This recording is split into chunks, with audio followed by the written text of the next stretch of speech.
La bellezza di luoghi come questo è che poi possono diventare occasione per altri racconti emozionanti altrettanto. Qui siamo all'interno, Beatrice, del Museo del Mare, che racconta la storia del Capodoglio che è alle nostre spalle di quasi 10 metri, che purtroppo a causa di una rete illegale è morto perché è stato dapprima avvistato, la Guardia Costiera, i volontari hanno cercato di aiutarlo ma non è stato possibile, purtroppo alla fine è stato ritrovato morto proprio sulle coste di Milazzo. Esatto, sì, nel 2017 era stato avvistato questo capodoglio ancora adolescente, in serie difficoltà proprio perché aveva questa rete illegale, questa spadara illegale impigliata nella sua coda, e poi si scoprirà aveva anche ingerito tanta plastica e non sono riusciti appunto a liberarlo, e dunque si è spiaggiato in una delle baie del Capo di Milazzo.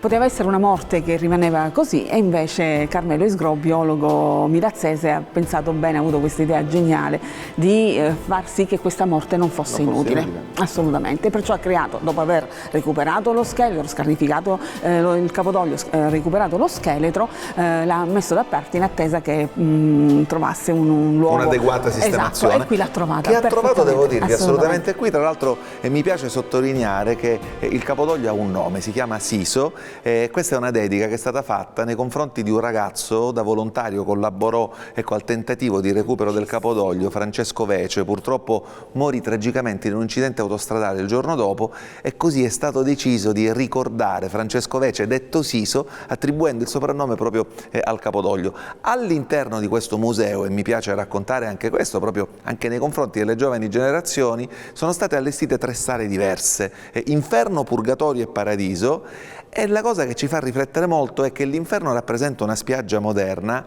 ed è un ambiente terribile, soltanto plastica, soltanto spazzatura e diciamo soltanto la piccolezza del genere umano nei confronti dei luoghi che ci ospitano.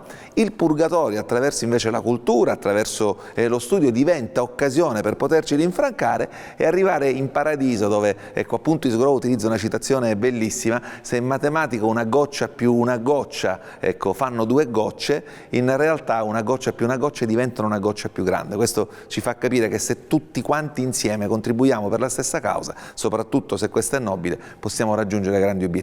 Ci piaceva raccontarlo all'interno del Castello di Milazzo perché è un racconto bello soprattutto nei confronti delle giovani generazioni.